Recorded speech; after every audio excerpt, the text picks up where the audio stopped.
다 같이 일어나 찬양하심으로 2021년 5월 30일 주일날 예배를 시작하겠습니다.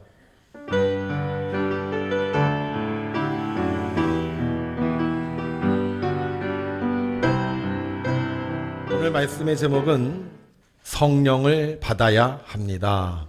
뭘 받아야 된다고요? 성령을 받아야 합니다. 자, 성경 말씀은 사도행전 1장 3절에서 11절까지 있는 말씀, 저와 여러분이 한 절씩 나누어 읽도록 하겠습니다. 제가 먼저 읽겠습니다.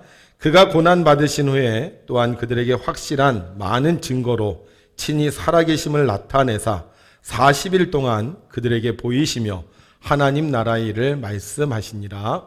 사도와 함께 모이사 그들에게 분부하여 이르시되 예루살렘을 떠나지 말고 내게서 들은 바 아버지께서 약속하신 것을 기다리라.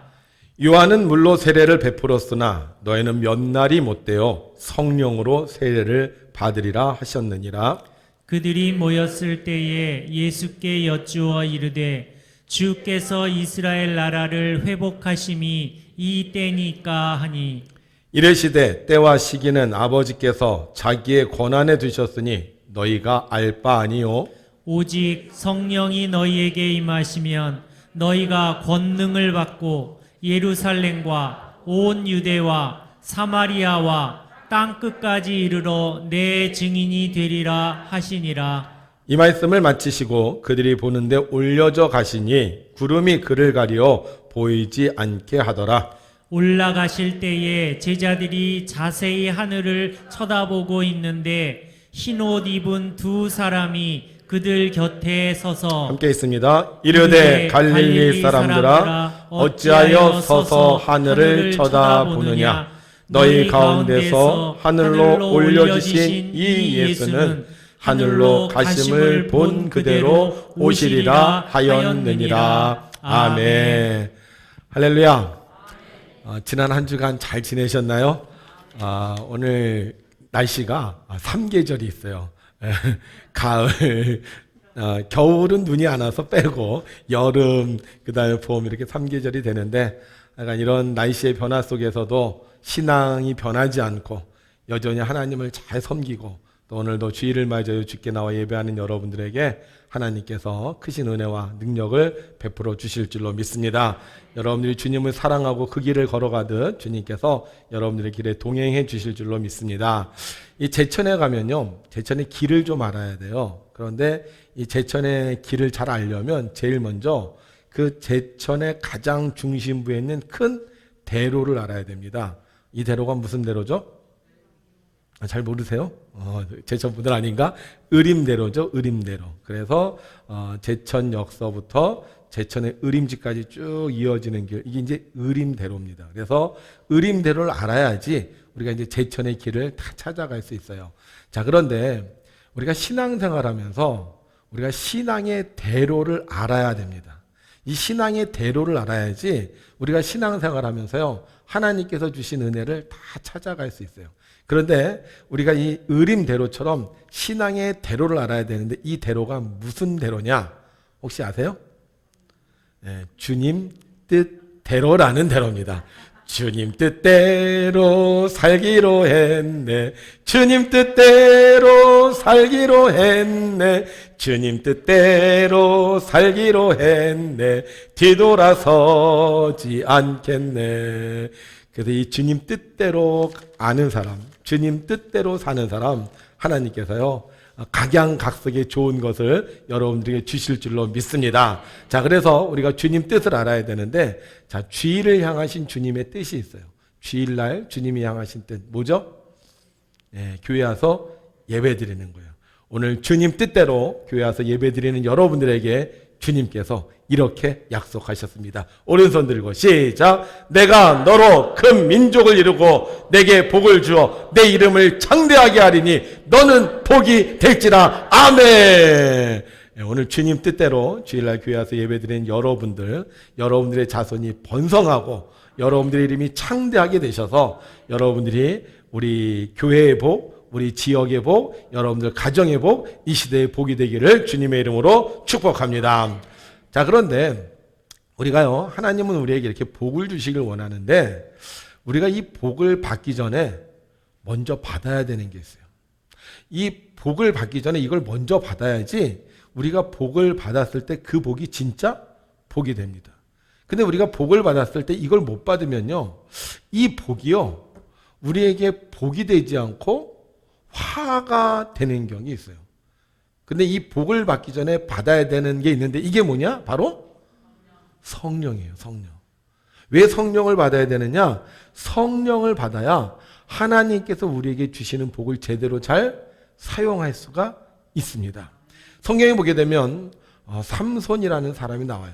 이 삼손이라는 사람은 하나님께 복을 받았죠. 어떤 복을 받았어요? 힘의 복을 받았어요.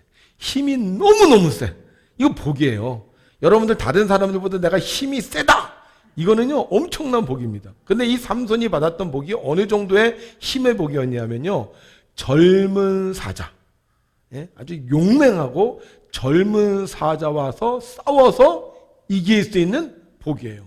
굉장한 복이잖아요. 뭐가 두려움이 있겠습니까? 어디서든지 자신감 있게 살 수 있는 복이잖아요. 근데 문제는 뭐예요?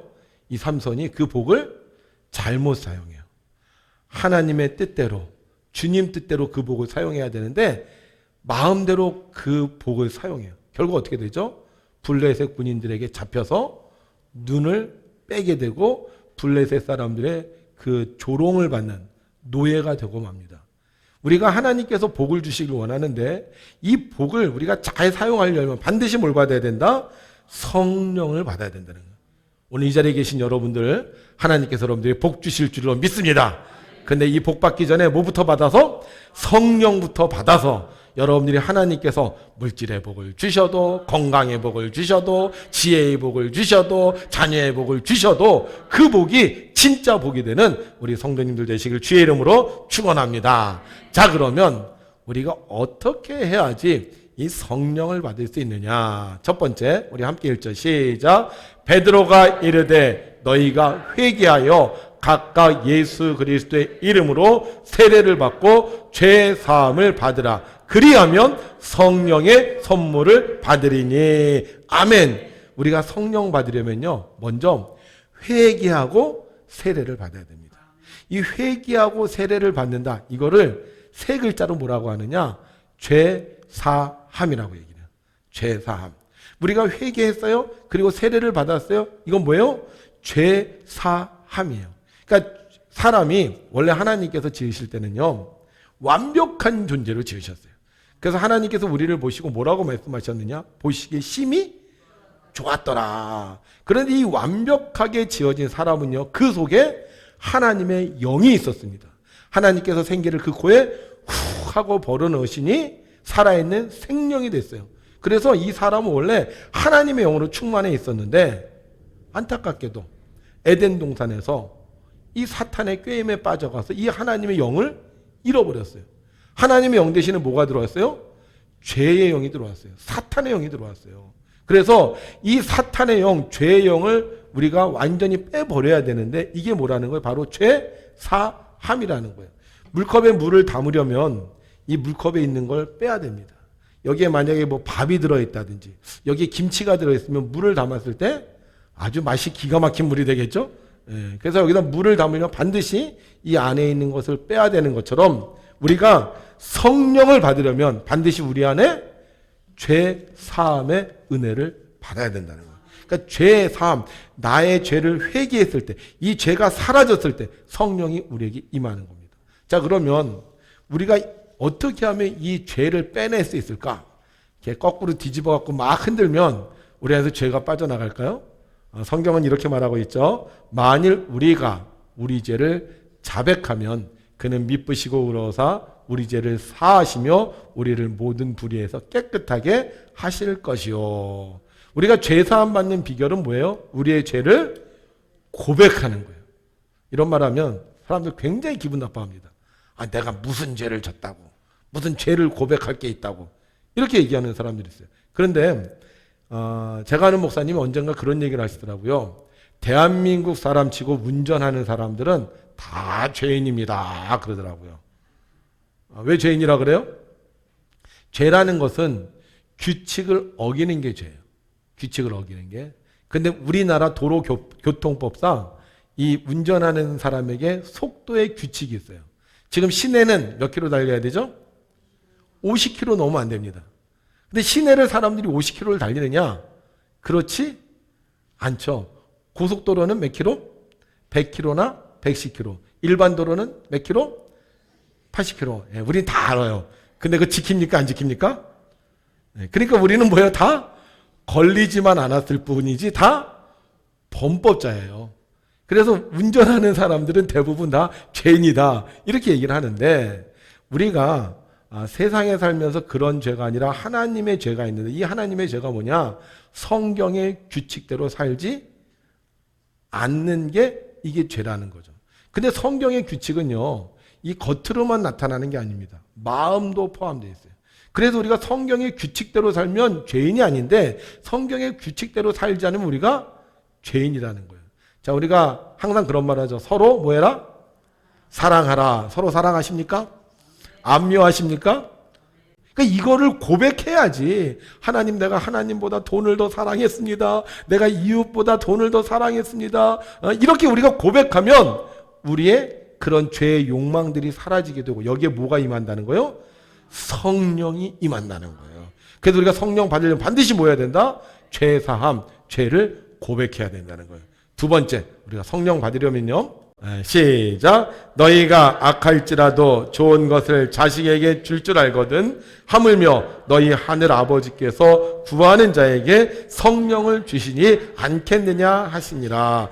우리는 구하라 그러면 주실 것이요, 찾으라 그러면 찾을 것이요, 문을 두드리라 그리하면 열릴 것이니, 구하는 이마다 받을 것이요, 찾는 이는 찾을 것이요, 문을 두드리는 이마다 열릴 것이. 이 말씀을 다 알아요. 그래서 우리는 이 말씀을 늘 읽으면서 그래, 내가 구하면 하나님께서 다 주실 거야 이렇게 생각을 하는데, 구하는 것 중에도 받지 못하는 게 있어요. 이 구하라 그러면 주실 것이, 이 말씀은요, 우리가 구하여도 받지 못하는데 이것 하나만큼은 구하여야 받는다는 거예요. 뭐를? 성령을. 성령은 구하면요 반드시 받게 되어 있다는 겁니다. 그래서 우리가 성령을 받으려면 어떻게 해야 돼요? 구해야 되는 거예요. 성령을 주세요. 성령을 주세요. 예수님의 제자들이요, 예수님이 부활하시고 승천하실 때까지만 해도요 별 볼 일 없는 제자들이었습니다.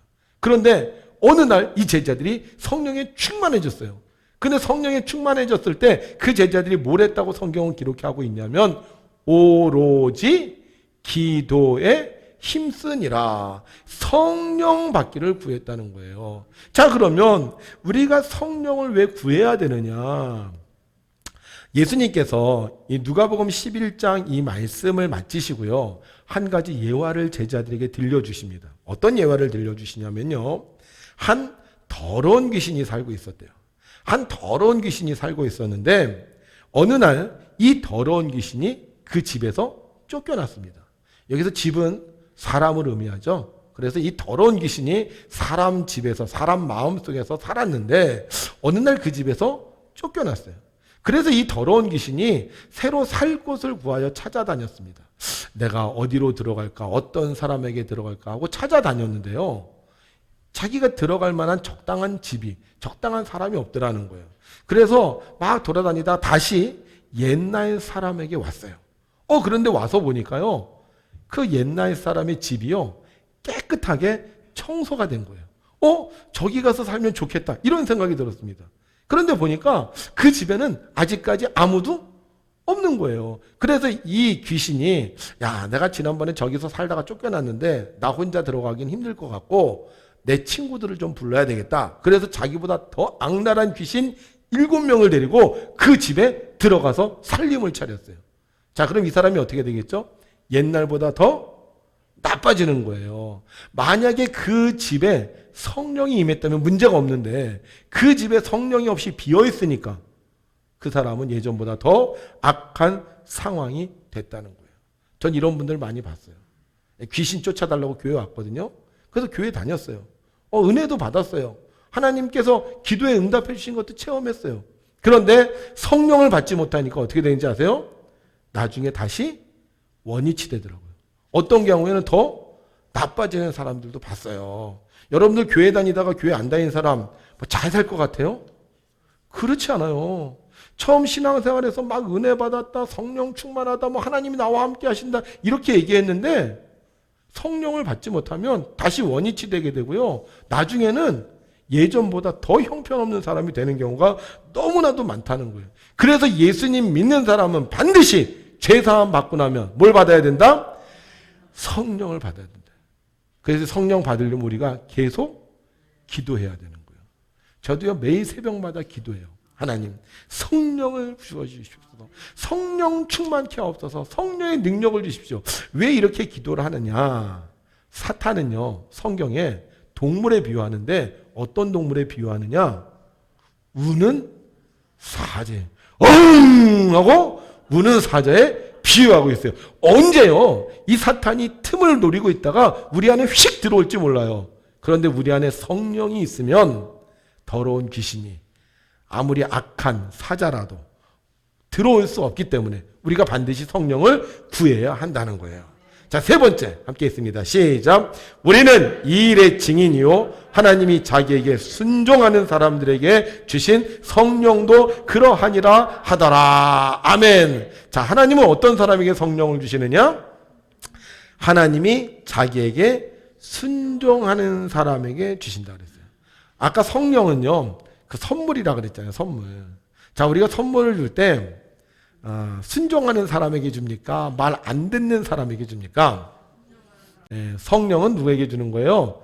순종하는 사람에게 선물로 주시는 거예요. 로마의 백부장 중에 고넬료라는 사람이 있었습니다. 이 사람은 의로운 사람이었고 기도하는 사람이었어요. 그런데 어느 날 기도하는데 한 사람이 나타나서 베드로라는 사람을 청하라고 합니다. 베드로가 누군지 몰라요? 그 베드로가 어디 있는지 몰라요? 그런데 그 나타난 사람이 이 베드로가 무두장이 시몬의 집에 있다고 얘기를 해요. 이 무두장이는 직업입니다. 어떤 직업이냐? 가죽 피역을 만드는 사람이에요. 그러니까 동물을 잡아다가 동물의 껍질을 벗겨갖고 그 동물의 껍질로 뭐 신발을 만들거나 아니면 가방을 만드는 그런 사람입니다. 지금은 뭐 가죽 제품 정말 좋잖아요. 가죽 제품을 만든다. 그러면 그 사람은 굉장히 괜찮은 사람입니다. 근데 이 당시만 해도요, 그 가죽 제품을 만드는 사람은 굉장히 불결한 직업을 하는 사람에 속했어요. 가장 그 사람들이 비천하게 생각하는 무두장이 시몬의 집에 있다는 거예요. 고넬료는 어떤 사람? 로마의 군대 장관입니다. 어떻게 보면 일본 경찰의 대장이라고 할 수 있는 사람이에요. 그런데 일본 대장의 경찰이라고 할 수 있는 이 백부장이었던 이 고넬료에게 하나님께서 그 당시 사람들이 제일 천박하게 생각하는 하층 빈민이었던 무두장이 시몬의 집에 있는 베드로를 청하라고 하니 이게 말이 되냐는 거죠. 그런데 고넬료가 그 말씀을 듣고 순종해요. 사람들을 보내서 그 베드로를 청합니다. 그리고는 베드로가 집에 왔을 때 심지어는요 그 앞에 엎드려 절합니다. 그때 그곳에 성령이 임했습니다. 여러분 성령 받으려면요 순종해야 됩니다. 권력에 순종하는 것이 아니라 하나님의 말씀에 순종해야 됩니다. 자, 그러면 꼭 그렇게 성령을 받아야 될까? 야, 성령 안 받으면 안 될까? 그냥 뭐 지금도 편한데 왜 그렇게 성령을 받으라고 이야기할까? 자, 왜 성령을 받아야 돼요? 우리 사도행전 1장 8절 다 알죠? 시작. 오직 성령이 너희에게 임하시면 너희가 예루살렘과 온 유대와 사마리아와 땅끝까지 이르러 내 증인이 되리라 하시니라. 아멘. 성령을 받으면 뭐가 임한다고요? 권능이 임해요. 권세와 능력이 임합니다. 밥을 왜 먹죠? 밥을 먹어야 힘이 생기기 때문이에요. 커피를 왜 마셔요? 깨우네요. 커피를 마시면 머리가 반짝반짝해지는 것 같다 그러더라고요. 그래서 커피를 마세요. 운동은 왜 하죠? 운동했을 때 근육이 딱 생기고 말이야 건강해지려고 하죠. 돈은 왜 벌죠? 세상 살면서 다른 사람 눈치 안 보고 살려고 돈을 봅니다. 성령을 왜 받아요? 성령을 받아야 우리가 세상에서 당당하고 힘차고 멋지게 살 수 있기 때문이에요. 그런데 성령 받지 못하면요 세상에서 아유 힘들어요, 어려워요, 창피해요 이런 인생을 살 수밖에 없다는 거예요. 성령을 받아야 권능이 임하게 되고, 권능이 임하면 어느 곳에서나 자신감 있게, 힘 있게, 당당하게, 멋있게 우리가 하나님을 증거할 수 있는 겁니다. 예수님의 제자들이 부활하신 예수님을 목격했어요. 그런데 성경에 뭐라고 써 있는지 아세요? 이렇게 써 있어요. 예수를 배웠고 경배하나. 오, 주님 부활하셨군요. 경배하나.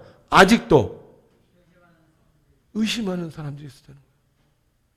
입으로는 경배해요. 아는 척을 해요. 그런데 그 마음속에서는 정말 이분이 주님이야? 정말 이분이 하나님의 아들이야? 정말 우리도 다시 살 수 있어? 의심하고 있었다는 거예요. 아니, 눈으로 봤다니까요. 눈으로 봤는데도요, 믿지를 못해요. 왜 믿지 못해요?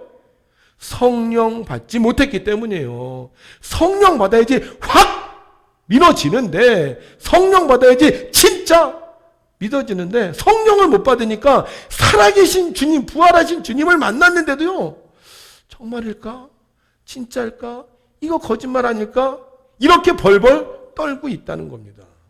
하나님은 전능하신 분입니다. 예수님은 부활하신 분입니다. 성령님은 우리를 도와주신 분이에요. 자, 그럼 우리가 어떻게 살아야 돼요? 권능 있게 살아야지. 권능 있게 뭐가 된다? 증인이 돼야 되는 것입니다. 여기서요, 성경에 보게 되면 오직 성령이 너희에게 계시면 너희가 권능을 받고 예루살렘과 온 유대와 사마리아 땅끝까지 이르러 내 증인이 되리라는 말은요, 지역의 확장을 의미합니다. 우리가 성령을 받으면 백운에서도 증인이 되고, 그 다음에 제천 가서도 증인이 되고, 그 다음에 충청북도 가서도 증인이 되고, 대한민국 가서 증인이 되자, 이런 선교의 확장에 대해서 얘기합니다. 그런데 한 가지 더 우리가 추가할 수 있다면요, 온 유대와 사마리아와 땅끝까지라는 말은요, 어디서나 증인이 된다는 거예요. 그러니까 우리가 성령을 받으면 하나님의 권능을 입게 되고, 이 권능이 임하는 사람은요, 어디서나 하나님의 증인이 될 수 있다는 거예요. 도시에서도 증인, 시골에서도 증인, 젊을 때도 증인, 나이 들어도 증인, 코로나 전에도 증인, 후에도 증인. 어저께 깜짝 놀랐다니까요. 어저께 우리 교회가 대청소 했잖아요. 그래서 대청소 하는데 우리 그 교육관 앞에다가 차광막을 설치를 했어요. 그런데 딱 보니까요, 그 위에 80세 되시는 권사님이 올라가서 그걸 메고 있더라고. 야, 80세가 어떻게 올라갑니까? 근데 어떻게 올라갔어요? 성령 충만하니까 올라가는 거예요. 성령 충만하니까. 성령이 임하지 못하면요, 젊은 사람도 못해요. 성령이 임하면요, 젊어도 나이가 들어도 하나님의 일을 행할 수 있는 것입니다. 여러분, 성령 받으셨습니까? 정말 받으셨어요? 그럼 우리 뭐가 돼야 돼요? 증인이 돼야 됩니다. 어떤 증인? 권세와 능력이 있는 증인이 돼야 되는 거예요. 다음 주일은요, 평신도 주일입니다. 그래서 이번 주간은 평신도 주간으로 지켜요. 여러분들이 교회 예배 순서를 보게 되면 이번 주 새벽 기도는 6월 1일 그날 월상 예배가 있기 때문에 제가 인도하고, 나머지는 다 우리 평신도들이 진행을 합니다. 그런데 이 평신도 주간은요, 1979년도에 시작이 됐어요. 왜 시작이 됐느냐? 평신도가 자신의 정체성과 사명을 재인식하고 청지기로서 선교와 봉사를 통하여 안으로는 개인과 교회 성장에 이바지하고 밖으로는 사회 구원의 미랄이 되어 하나님 나라를 이루어 가는데 쓰임받게 하려고 이 평신도주의를 세웠습니다.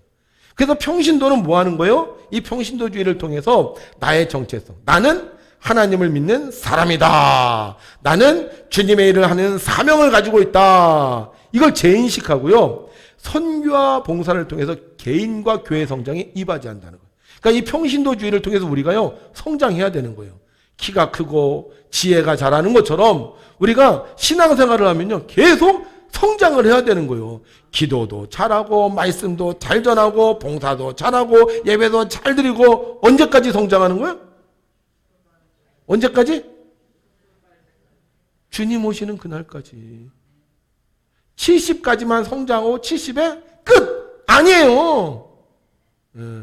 성경에 보세요. 모세가 기력이 쇠해서 쇠하지 않았어요. 쇠하지 않았어요. 세상적인 기력이 아니에요. 하나님 나라의 기력인 거예요. 그래서 이 평신도주의를 통해서 평신도가 성장하는 거예요. 그 평신도주의를 통해서 또 교회가 성장하는 거예요. 우리 백운교회가 117년까지만 성장합니까? 아니죠. 120년 성장하고 130년 성장하고 150년 성장하고 언제까지 성장하는 거예요? 주님 오시는 그날까지 성장하는 거예요. 그래서 이 평신도주의를 통해서 개인과 교회 성장, 그리고 바깥으로는 뭐예요? 사회 구원을 이루는 거예요.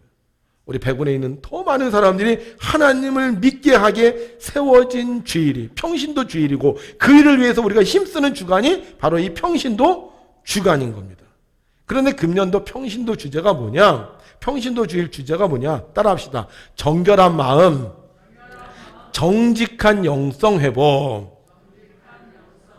정결한 마음, 정직한 영성 회복. 이게 뭐겠어요? 우리가 정직하게 사는 거예요. 평신도는 정직한 사람. 교회 다니는 사람은 정직한 사람. 이 백운에서 제일 정직한 사람이 누구예요? 바로 우리 성도님들이에요. 여러분 성령 받으셨습니까? 네, 못 받으신 분은요, 세 가지 꼭 하세요. 네, 회개하든지, 기도하든지, 순종하든지 하셔서 꼭 성령 받으시고요. 그래도 난 성령 받았어 하시는 분은요, 정말 하나님께서 주신 권능으로 세상에 증인이 되시기를 부탁을 드립니다. 우물가의 여인처럼 난 구했네. 헛되고 헛된 것들을 그때 주님 하신 말씀 내 세례와 생수를 마셔라. 오 주님, 오 주님, 채우소서. 나의 잔을 높이 듭니다. 하늘 양식 내게 채워주